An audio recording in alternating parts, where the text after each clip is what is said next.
Sveiki, įsijungę podcastą Lietuva Amerika. Kaip visad, su jumis esu aš, Vincentas Paulinskas, ir kaip visą kiekvieną savaitę turiu privilegiją ir progą jums pristatyti šios savaitės seriją.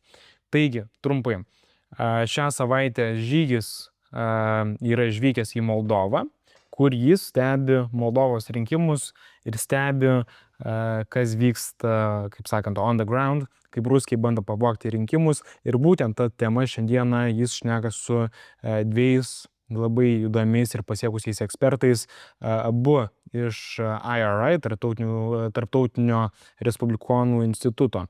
Tai pirmas kalbėtojas šiandieną yra Stephen Nix, o antras yra Sean Dunne. Tikiuosi patiks jums serija, gero klausimo.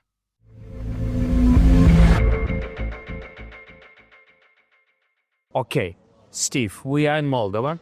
I'm so proud to be part of your team to observe elections. And, for Lithuanians, it's very important to understand the horizontal trends Kremlin is building with its, malign activities interfering in elections. What kind of, new trends you see? What is dangerous? What might be dangerous for incoming elections in Armenia or Ukraine? What kind of lessons Russians draw, after Georgia success? What do you think?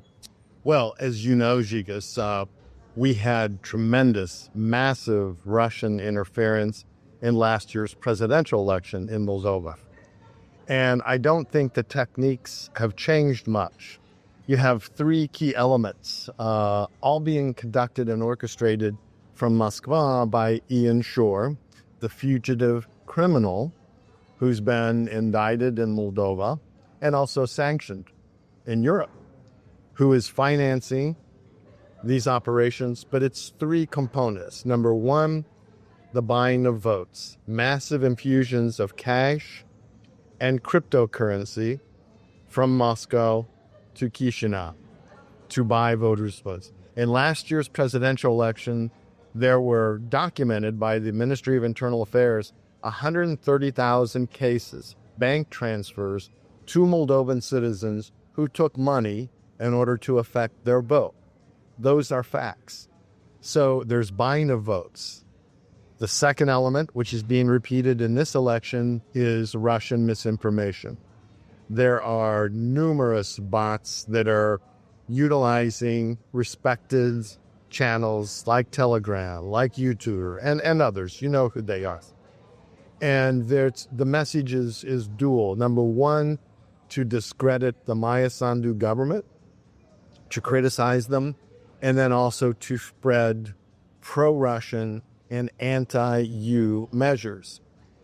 We all know from IRI's polling data in Moldova that the vast majority of Moldovans say they want to be part of the European Union and not part of Putin's economic union. So there's money, there's misinformation, and the third element is the diaspora votes. And IRI has worked very hard to develop Moldovan citizens abroad to participate in elections. When we started this program, the international vote was 1% in national elections.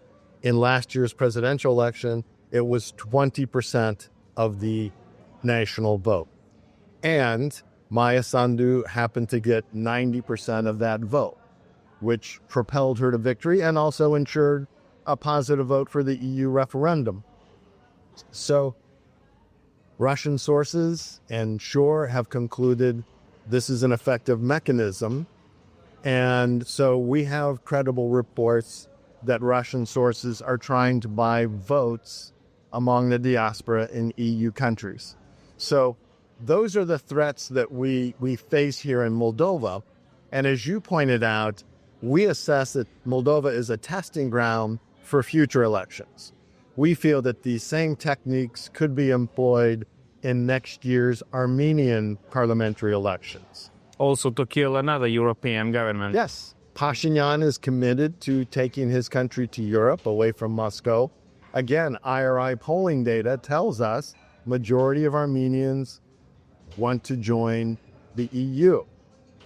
So again, Armenia could be the next test case for Russian interference.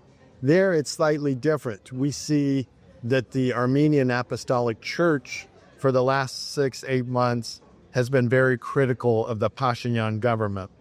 We assess that Russian sources have infiltrated the church and are directing this campaign to criticize the Pashinyan government in the same way that the Sanju government is being criticized here, and to preach the evils of EU membership.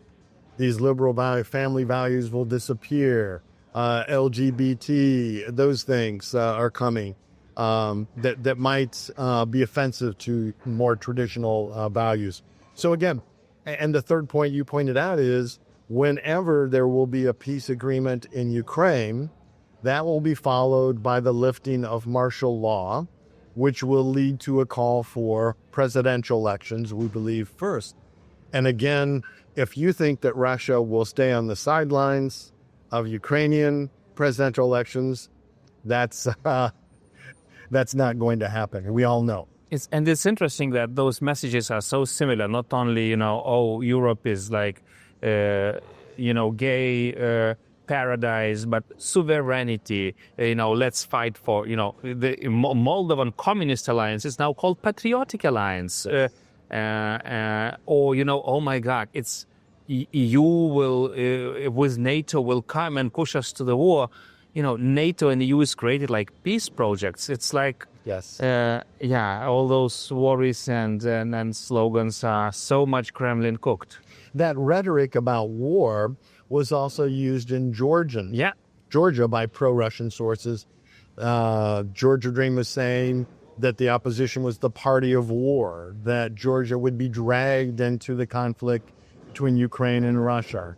You hear similar rhetoric here, that Maya Sandu's government will lead the country into this war between Ukraine and Russia. Moldovan young men will have to go fight. So yes, you will see many things like this in Armenia as well. And so ironic, Lukashenko is also using it. He says, I keep the peace in my country, but he put his country directly into a war effort. Russians' drones are flying, and then nukes are being installed there. So he is putting his country into the war machine, though he's telling everything about the peace. Yes, and he sits on your borders. Yeah. He poses a tremendous threat because of the ties to Russia, to your sovereignty in Lithuania. So I'm glad Lithuania is taking steps to reinforce the border, bulk up your forces, and prepare for the potential for conflict.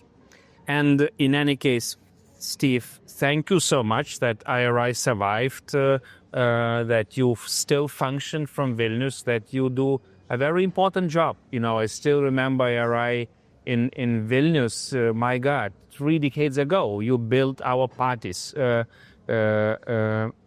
look to Lithuania right now. So it's worth to continue. I hope that Americans will still be on the blocks. We checked with the ambassador here in Moldova. Well, maybe they cut some democracy programs, but it seems they might get new money. They are building energy infrastructure. So America didn't disappear. It just transformed. And we really hope that you help us together with Europeans to build this Europe whole and free. Old idea of Americans from '89. Yeah.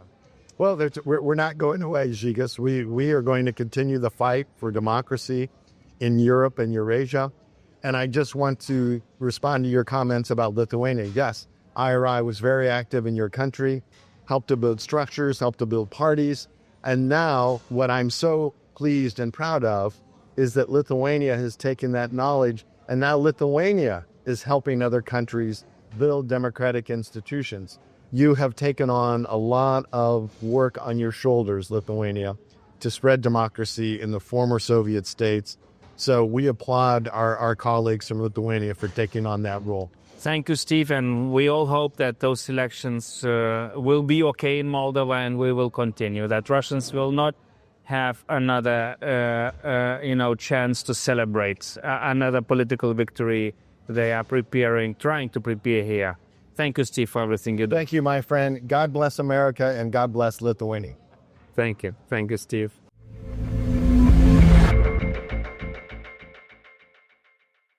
Okay, Sean, we are in Moldova observing really historic elections. And when I heard your presentation about all those, Russian attacks, I was shivering because it looked so similar to what we experience in Lithuania.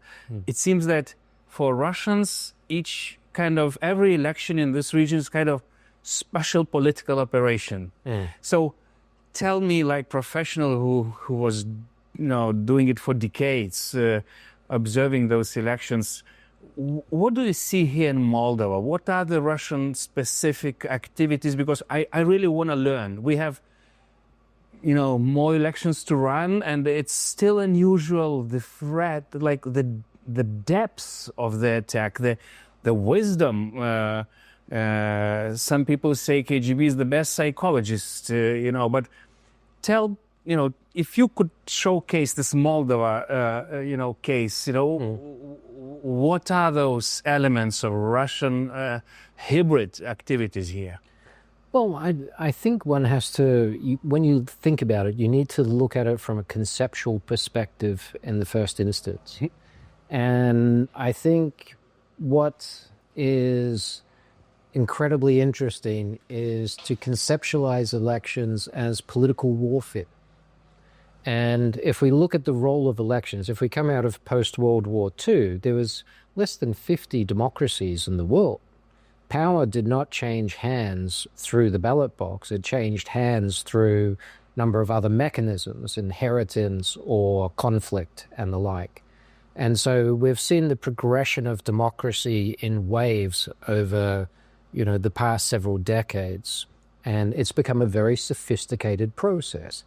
It is also, we describe elections as ultimately, it's a critical stress test of the institutions of a state and society.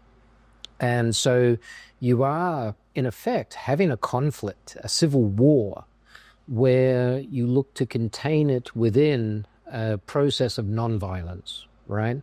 And so it's an equitable contest that allows political players, and there are certain guarantees that must be there. That's within the national framework. When you have extreme external pressure being applied to this, it becomes a case of asymmetrical warfare, and it's asymmetrical political warfare.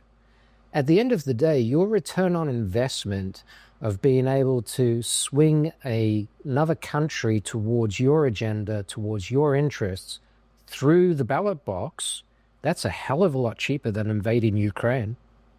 So this is a very pragmatic evolution of fighting for influence and space, and Moldova is part of that proxy war. It is a broader front of a post-breakup of the Soviet Union, where very clearly Putin and other close members around him are trying to reposition Russia on the world stage to regain its influence and its status on the global stage.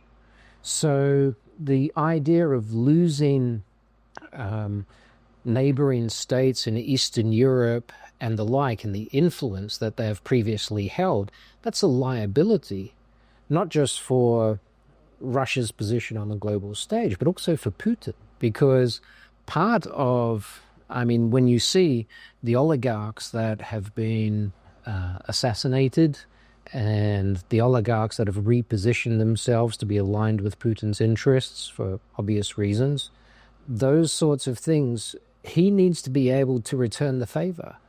And economically, that's vitally important.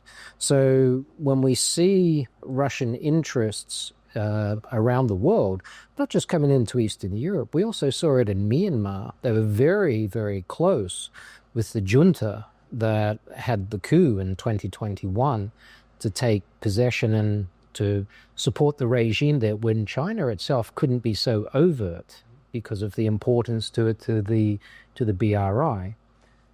And closer to our region, maybe Georgia, where was a successful takeover of the country. Exactly. So I think when you look at political warfare being executed this way, Russia has evolved the institutions to focus on this and to wage this type of warfare very effectively. It's an oversimplification to say, oh, it's social media, it's disinformation. But it's tied to grassroots. It's tied to illicit financing through Leon Shaw's network and the like that allows them to also be able to gain influence with communities, to come through the church. And it's directed by Kremlin, Kirienko at the top level, do you think? Well, not necessarily fully directed, but orchestrated. And I think that's a key part of strategy. Whilst you have a state fighting within itself for authority, that political contest that elections calls for, you have that fragmentation. So that's an incredible opportunity to deepen those societal cleavages. When we look for political leadership, we're looking for someone that can fight an election because they want to get elected, but then is also focused on reunifying the country afterwards. And what we see is that more and more the efforts are being made that legitimacy is questioned, that the cleavage, the sense of a certain constituency having lost out through this process, it creates grievances, which then create polarization and then create seeds of weaker effectiveness for national identity and the like. So this is a very complex, multi-tiered system of waging political warfare with a clear return on investment that is much better than military intervention. And so if we look at Moldova through that lens, as we saw Georgia in 2024, we see that there is increasing sophistication, concentration of effort, and sophistication how this is being undertaken. On the other side, we're not seeing a reciprocal evolution of defenses or counter punches to these types of efforts. And also I heard today from you that they're learning from their own mistakes. If, for example, last year Moldovan diaspora saved the elections, now we see the threats that they might be even, with some calls and threats of bombing, they might block the whole process in those embassies and then vote is done. Well, this is the thing, is that one is able to weaponize democracy against itself. And there you have procedures and legalities that have been put in place to protect the system, which can in fact be turned back against the system. Mm-hmm. So the idea that you can, under Moldovan law, the longest extension they can give to polling hours is 2 hours. Mm-hmm. If a polling station is closed, they cannot the next day reopen it under exceptional circumstances and say, well, in view of these events, we will now reconduct polling. That is not a legal option available to them as a remedy. So a sustained campaign of calling in hoax bomb threats to out-of-country polling station sites, which of course local authorities have to take seriously, as do consulates and embassies that are administering those things. If that were to occur, then they lose that fragment of the vote. But it's interesting, Sean, what you say, so then electoral commissions of each nations are becoming like a active participant in the hybrid warfare, because you have to expect those threats, those bombings, and then you should move into those areas and protect your nation and your freedom. This is a nightmare. It is, this is, again, we go back to why we refer to it as a critical stress test of the institutions of the state and society.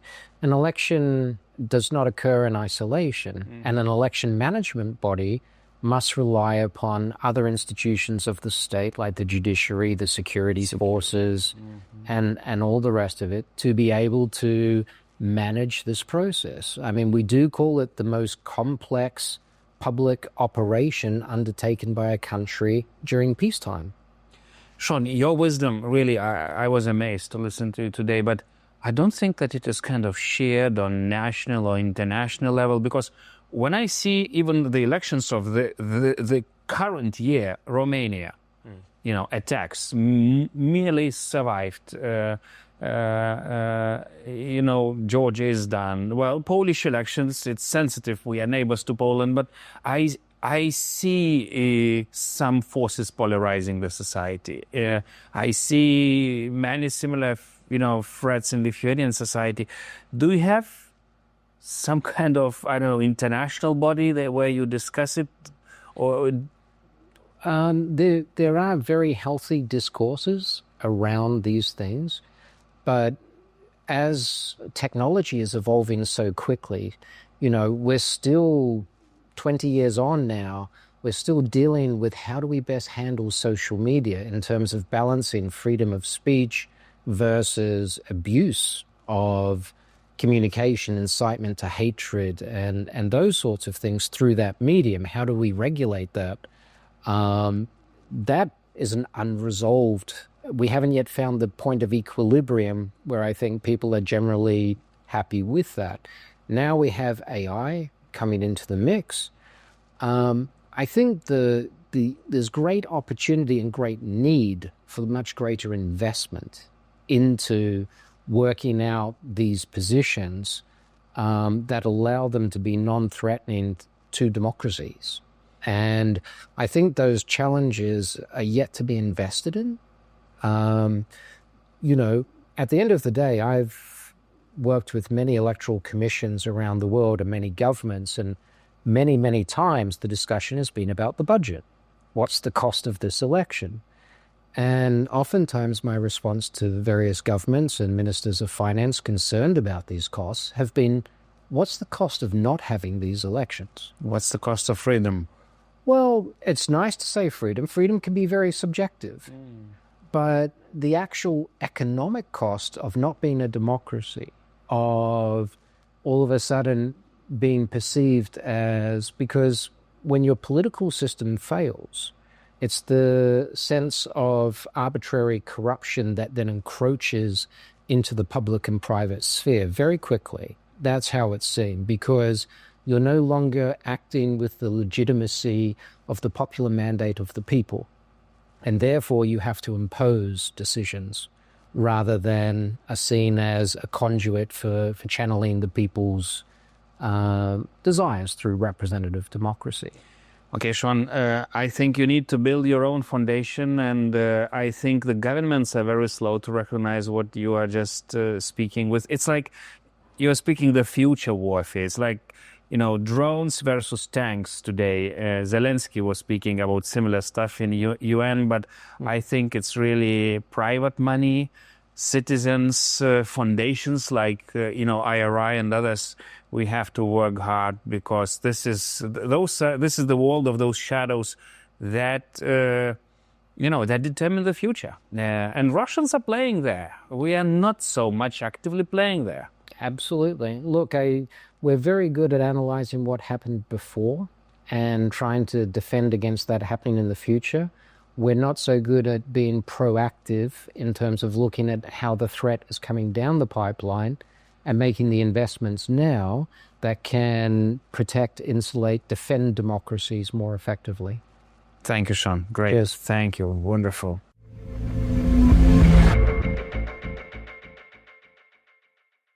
Tikiuosi, ši serija jums patiko. Aš šiuo metu įrašau šį outrą likus 6 valandoms iki balsadėžių Moldovoje užsidarimo. Aš meldžiuosi ir prašau, kad ir jūs melstumėtės už laisvą Moldovą, už pergalę rinkimuose, už europietišką Moldovą ir tuo pačiu už ruskių pralaimėjimą. Tad dar sykį tikiuosi, kad patiko serija ir susimatom vėl kitą savaitę. Bet nepamirškit, prašau prenumeruoti, komentuoti ir rašyti mums. Jūsų komentarai yra tik dar vienas priedas prie mūsų diskusijų, prie mūsų minčių ir tokiu būdu jūs pragyvinat diskusiją, temas. Taigi, iki sekančio.